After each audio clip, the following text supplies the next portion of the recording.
Have you ever felt like, despite all your effort, nothing really seems to work out? You stress, overthink, and try so hard to control everything. Yet the more you chase after perfection, the more it slips away, just out of reach. The tighter your grip, the faster it fades.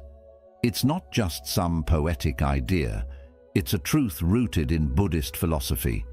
In a world where we're constantly seeking validation, approval, and the illusion of control, what if the real path to peace is found in simply letting go?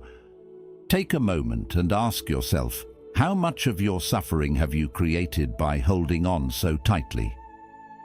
This isn't about being indifferent or uncaring. It's about setting yourself free from the chains of your own expectations. What you're about to hear might change the way you look at everything, because when you finally let go, when you stop fighting, life has a way of falling into place naturally. The issue isn't the world around you, it's the pressure you put on yourself. Here's the key. Once you release that pressure, everything starts to align. If there's one lesson you take from this, let it be this. And trust me, stay until the end. There's a powerful insight waiting for you that could shift your entire perspective. Lesson 1. The illusion of productive worry. Worry often wears the mask of productivity. It feels necessary, like it's keeping you on track, but in reality, it does nothing but drain your energy. If you've ever felt overwhelmed by stress, you know exactly what I mean.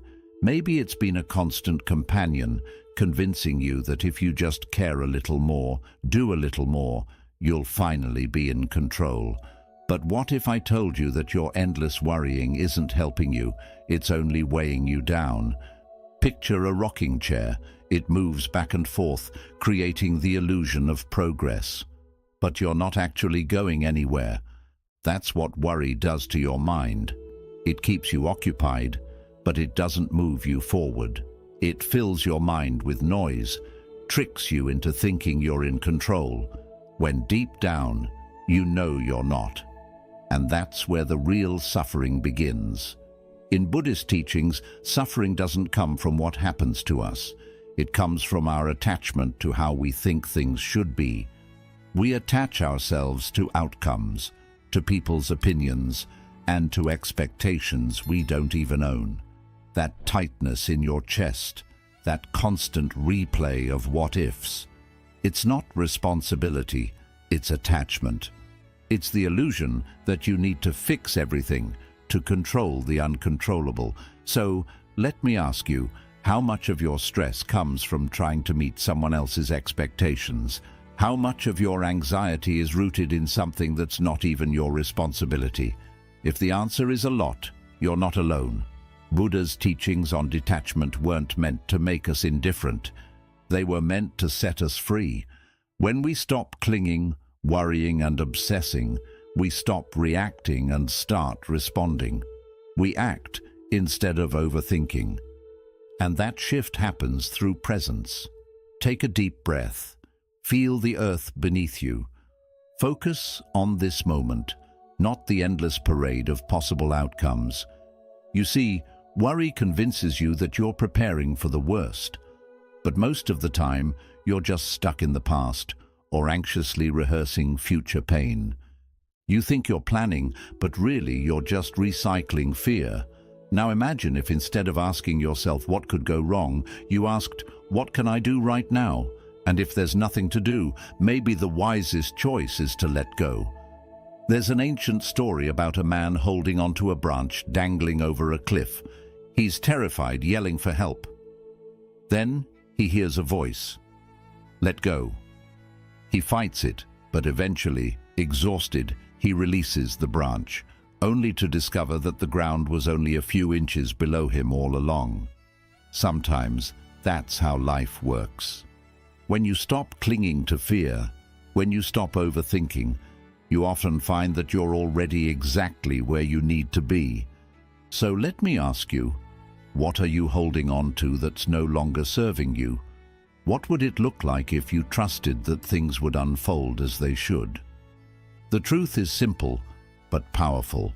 When you stop caring about the wrong things, you create space for the right things to enter.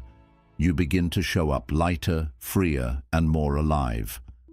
Letting go isn't a sign of weakness. It's the wisdom that comes with trusting life. Build a strong, disciplined mind, but let your thoughts remain calm and your heart untangled. Because when you stop clinging to what you can't control, everything starts to align. Focus on today. Yesterday is history. Tomorrow is just a dream. The only moment you truly have is now. Lesson 2. Lighten your load by letting go. For years you've been carrying it. The weight that's so familiar, you hardly even notice it anymore. The pressure to be perfect. The fear of disappointing others. The constant urge to control every single outcome. It sits on your shoulders, invisible yet heavy. A burden that pulls you down bit by bit. And one day, you look up and wonder why you're so exhausted, even though nothing's gone wrong. Letting go isn't just about moving on from something. It's about realizing how much weight you've been carrying and making the choice to set it down. In Buddhism, to let go doesn't mean you abandon or forget. It simply means you stop fighting with what is. We suffer not because of what life throws at us, but because we insist on controlling everything, on forcing life into our narrow imagined version of how it should be. Life isn't meant to be clutched like a fist around something tight. It's meant to be held gently, like water, with care, with openness, but without force. Think about how often you've caught yourself replaying a conversation over and over, wishing you'd said something different, or how much energy you've spent obsessing over someone else's opinion, a missed opportunity, or a future that's still miles away. That's not progress. It's a trap. And it's a trap that silently steals your peace, one thought at a time. Ask yourself this: what are you holding on to that's really just holding you back? There's a story of a monk who carries a heavy sack of rice. A fellow monk asks, "Why don't you put it down?" The first monk replies, "I forgot it was still there." That's what we do. We carry around old pains, outdated beliefs and burdens that no longer serve us, without even realizing it. Letting go doesn't mean you stop caring. It means you care enough about your own peace to release what you can't control. When you surrender the illusion of control, something powerful happens. You make space for presence, clarity, and breath. Life doesn't get easier, but by letting go of the extra weight, it gets lighter. When you let go of judgment, you can finally see yourself for who you really are, not for who you think you should be. Letting go of expectations frees your relationships from resentment. Letting go of fear opens the door for flow, not friction. So here's a simple challenge. Can you loosen your grip just for today? Can you stop chasing the future or clinging to the past and simply be with what is, without resistance? The Buddha said, "You only lose what you cling to." Maybe peace isn't something you have to go out and find. Maybe it's something that emerges naturally when you clear away everything that blocks it. This isn't about giving up, it's about waking up. And sometimes the most powerful thing you can do is nothing at all. Just notice, just breathe. Let things be. Letting go isn't losing something, it's freeing your soul. When you stop carrying the weight of everything you can't control, everything falls into place. Peace doesn't live in holding on, it lives in the quiet courage to release. Lesson 3. Breaking the fear loop. Fear sneaks in quietly. It starts with a thought, a doubt, a simple "what if?" And before you know it, you're caught. Your chest tightens, your thoughts race, and you find yourself trapped in a mental loop that repeats the same fearful story over and over again. Think of fear like a fire. The more fuel you give it, the bigger it grows. But what if you simply stopped feeding it? What if, instead of adding more fear, you let it burn out on its own? Buddhist wisdom tells us that fear itself isn't the problem. It's the attachment to fear, the stories we weave around it, that causes the suffering. Fear says, "You're not ready." It whispers, "You'll fail." But these are just stories, not truth. They're echoes of past experiences, imagined futures, and false beliefs. And the more you engage with them, the more they grow. Fear thrives on attention. The key to breaking free: stop feeding it. Pay attention when the cycle starts.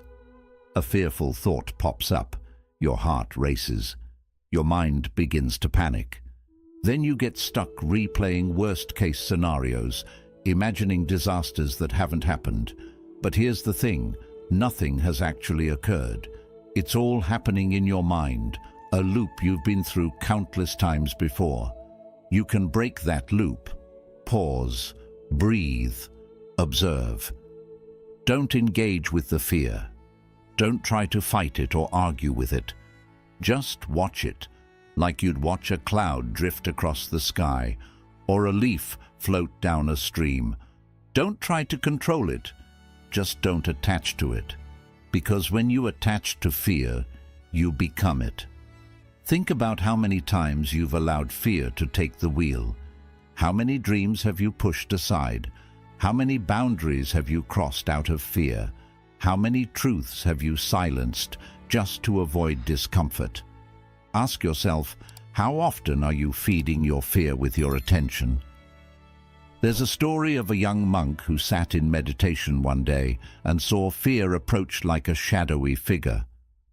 At first he trembled with dread, but then, instead of running, he welcomed fear to sit with him. "I see you," he said. "You can sit here, but you don't get to speak." And as he did this, fear faded, powerless against his awareness.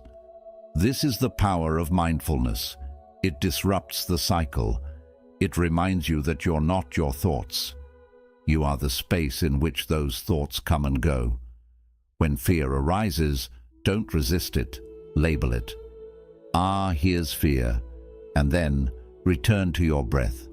Return to the present. Fear can't survive in the present moment.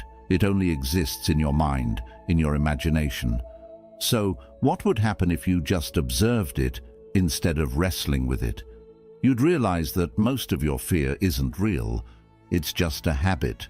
And like any habit, it can be broken. This isn't about becoming fearless. It's about becoming free. When you stop feeding fear, you make room for peace. Fear loses its power when you stop letting it guide you. You are not the storm that rages. You are the sky that watches it pass by.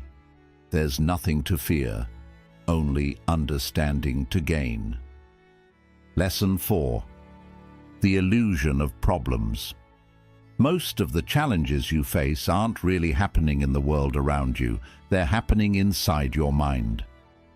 A message left unanswered. A moment of silence in a conversation. A look that seemed off.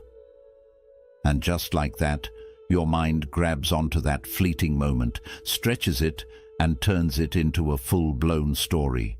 A story of conflict, rejection, or failure. But here's the reality. The mind is a storyteller, not a mirror of the world. And much of what you fear is just a narrative your thoughts have created, without any solid proof. In Buddhism, it's taught that suffering doesn't arise from the events themselves. It stems from how the mind interprets those events. Think about it. You receive an unexpected email, and suddenly your mind creates a dozen potential scenarios. What if they're angry? What if I made a mistake? What if I'm not enough? It's not the event itself.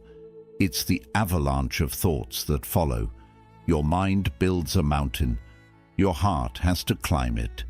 How often do we get stuck in this mental spiral, believing it's real, when in truth, it's only thought. Ask yourself, what is actually wrong right now in this very moment? Not yesterday, not tomorrow, just right now. Feel your breath, wiggle your fingers, look around the room.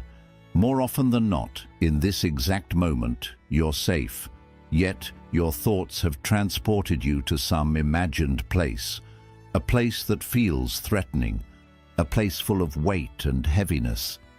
The more you believe these thoughts without questioning them, the deeper you sink into a world that doesn't even exist. It's like being in a dream that feels real until you wake up. Fear, anxiety, judgment, they're all mental projections. The only way out is to wake up. Come back to your breath. Come back to your body. Come back to now. Because life is happening now. Peace starts now. The present moment is simple. The mind, however, complicates it. How many times has your mind turned something small into a disaster, only for you to realize later it was never a problem in the first place? That's the power of the mind. It creates entire worlds from assumptions. But just because a thought feels true doesn't mean it is. Not every thought deserves your belief. Not every story should be given center stage. Imagine yourself sitting in a movie theater watching an intense dramatic film. Suddenly, you remember you're not in the movie, you're just watching it unfold on the screen. That's how you need to treat your thoughts. Don't get caught up in the drama. Be the observer, not the character. Ask yourself, are you living in a mental simulation? Are you mistaking your thoughts for reality? If the answer is yes, then pause. Feel your feet on the floor. Listen to the sounds around you. Anchor yourself to what's real. Because most of the problems you face are just thoughts disguised as reality. You don't need to solve what doesn't exist. You only need to see it for what it truly is. True peace begins when you stop reacting to the movie playing in your mind. Your thoughts are like clouds passing through the sky. You are the sky, vast, open, and free. The mind creates the abyss, but your heart crosses it. Lesson number 5. When you pause, the mind calms down. Life moves at such a fast pace. Your thoughts, your reactions, your schedule, and even your constant scrolling. With everything happening so quickly, it's no wonder you feel overwhelmed, anxious, or lost. But here's the truth. Your mind isn't tired from thinking too much. It's tired from never getting a break. Think about a glass of muddy water. If you keep stirring it, the water remains cloudy. But if you let it sit still for a while, the dirt slowly sinks to the bottom and clarity returns. Your mind is much like that glass of water. It doesn't need to be fixed. It needs stillness. In Buddhism, there's a profound teaching that wisdom doesn't arise from constant noise or reaction. It emerges in the quiet moments, in the pause. When you take a moment to stop, even for just a second, the constant stream of thoughts begins to lose its grip on you. The storm of what-ifs, fears, and judgments starts to settle. One deep breath is all it takes to shift your mental weather. It's subtle, quiet, but it's incredibly transformative. Stillness is where clarity waits for you. How often do you find yourself reacting before even thinking? Someone says something that triggers you and you snap back. A thought pops into your head and you spiral into a cycle of worry. A notification buzzes and you're immediately chasing it.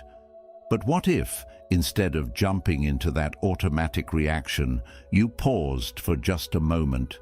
Just one breath, just 1 second of stillness. That pause is powerful. It breaks the cycle. It brings you back to the present. In that moment, you can choose to respond rather than simply react. Stillness isn't something you do when you've got no other choice. It should become a habit.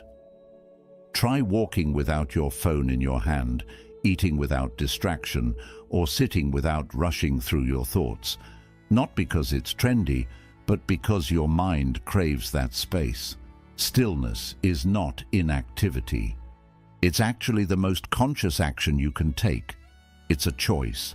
I choose to be here. I am not controlled by the endless chatter in my mind. When was the last time you truly paused? We often believe that productivity comes from doing more, being constantly busy. But the real power lies in doing less. Doing less, but doing it with intention. There's a saying from a monk that goes, if you're too busy to sit quietly for 10 minutes a day, you should sit for an hour. When life feels frantic and overwhelming, that's when your soul needs silence the most.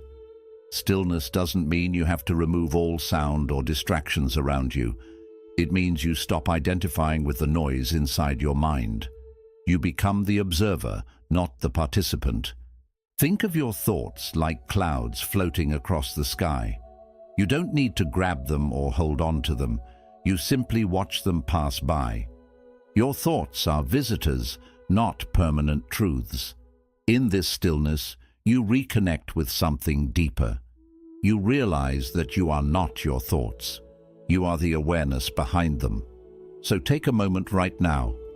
Pause. Breathe deeply and mindfully. Feel the air entering and leaving your body. It's a simple act, but it's not small. It's sacred. In this pause, you come back to yourself. And from that place of stillness, life starts to fall into place. Not because you forced anything, but because you finally stopped standing in your own way. Stillness is not an escape. It's alignment. When you pause, the chaos around you stops echoing inside of you, and in the silence of your mind, the noise of worry fades away. Lesson 6. Why peace is a daily practice, not a lucky accident. Peace isn't something you happen upon by chance. It doesn't just fall from the sky or appear when life finally decides to calm down. Because let's face it, life rarely does calm down. There will always be noise, chaos, deadlines, and emotions swirling around. But here's the truth. Even in the midst of all that, peace can still thrive. But it doesn't just happen by accident. It's something you have to build. Think of peace as a garden. You don't plant it once and forget about it. You have to nurture it every single day. You water it, clear away the weeds, and protect it from storms. That's how peace grows and stays with you, with daily attention. In Buddhism, peace isn't something you search for outside yourself. It's something you become. One of the most profound teachings is, do not seek peace, be peace. It hits deep because it reminds us that peace isn't found in the world around us. It's cultivated within us. Every time you breathe with awareness, every moment you resist the urge to react, every time you pause before responding, those are acts of peace. Each one is like a drop of water nourishing your inner garden. Many people treat peace as if it's a luxury, something to seek only when they're completely burnt out. But what if peace were part of your daily rhythm? Not some grand ritual, but a simple practice. 5 minutes of silence before checking your phone, a few deep breaths before bed, a walk without distractions, or a moment of gratitude after a stressful day. These aren't just nice-to-haves, they're lifelines. So ask yourself, what have you done today to feed your peace? Not your ambitions, not your obligations, but your inner peace.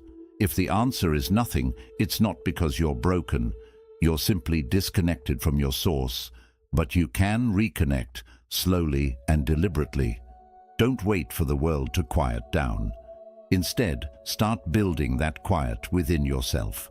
Peace is a habit, and like any habit, it grows with consistency, not perfection. You don't need an hour of meditation. You need 5 minutes every day, done with intention. Because those small actions, repeated consistently, will eventually create massive results. Peace compounds like interest. It starts small, but over time it becomes transformative. You might say, "But I'm too anxious," or "My mind won't sit still." That's okay. You don't practice peace because you already feel calm.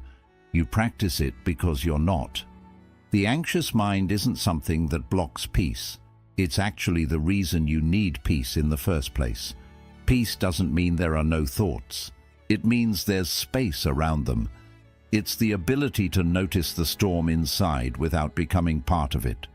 The world will keep throwing endless distractions at you, most of them noisy, urgent, and exhausting. But when you stop chasing outside approval, when you stop trying to control everything, something wonderful begins to happen. Peace begins to rise on its own. Not because life became easier, but because you found your ground. Build your own peace ritual.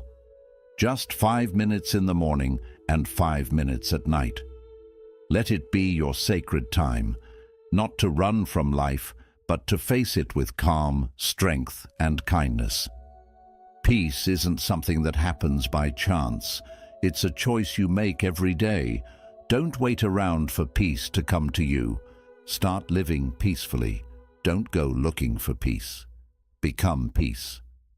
Lesson 7. Why you don't need to have all the answers. We've been taught to think that certainty means security, that if we just collect enough answers, make solid plans and solve every problem, life will finally feel clear. But the truth is, this idea that you need to have it all figured out is actually what causes your anxiety. Life was never supposed to be a solved puzzle. It's more like a flowing river, and rivers don't need directions. They need movement. The more tightly you hold on to the need to know, the more you fight the current, and the more you fight it, the more you struggle.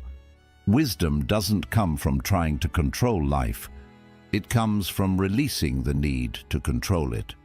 Buddhism doesn't ask you to conquer everything. It gently encourages you to stop needing to. Think about how often you wait for clarity before allowing yourself to feel at peace. I'll relax once I know everything. But what if clarity isn't the first step? What if peace comes not from knowing, but from releasing the need to know? There's deep relief in that simple truth.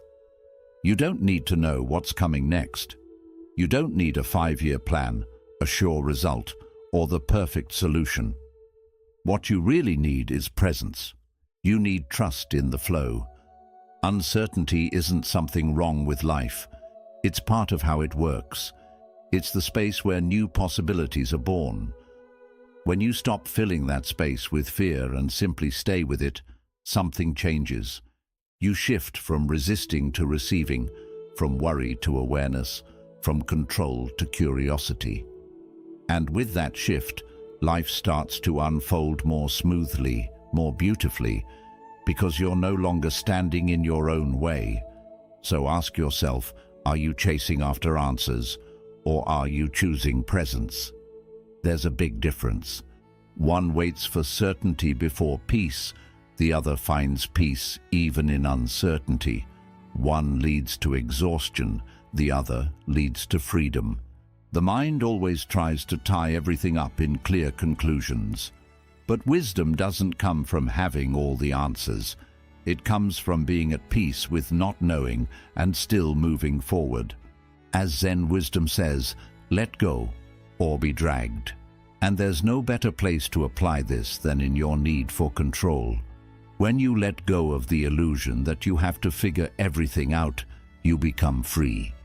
Not passive, not uncaring, but flexible, like water, able to adjust, bend, and still reach exactly where you're meant to go. That's not weakness. That's real strength. You don't need all the answers. What you really need is trust. Trust in your path. Trust in yourself. Trust that even when things don't make sense, they're still unfolding with meaning. And in that trust, you'll find a strength that certainty could never offer. Let the river guide you. You don't need to fight against the current anymore. The mind longs for answers, but the soul longs for peace. And peace doesn't come from fixing everything. It comes from letting go. It's not having all the answers that brings wisdom. It's learning to accept, not knowing. Each idea we've shared today is a doorway out of the storm. You were never meant to sink in anxiety, overthinking, or fear. You were meant to rise above it by choosing calm over stress, action over obsession, and presence over perfection. These practices aren't just nice ideas, they're tools for your freedom. Use them. Zen reminds us, the obstacle isn't blocking the path. The obstacle is the path. Worry becomes your greatest teacher if you're willing to watch it, question it, and move beyond it. By letting go, slowing down, and staying present, you'll discover a peace that was always there beneath the noise. You don't need to control everything to live well. You just need to stop letting your mind control you. Keep coming back to this truth, and you'll see your life shift from chaos to clarity, from fear to freedom. The power was never outside of you. It's always been inside. Now it's your moment to take charge of your life. If this message touched you, like and share the video to help spread peace in a world that deeply needs it.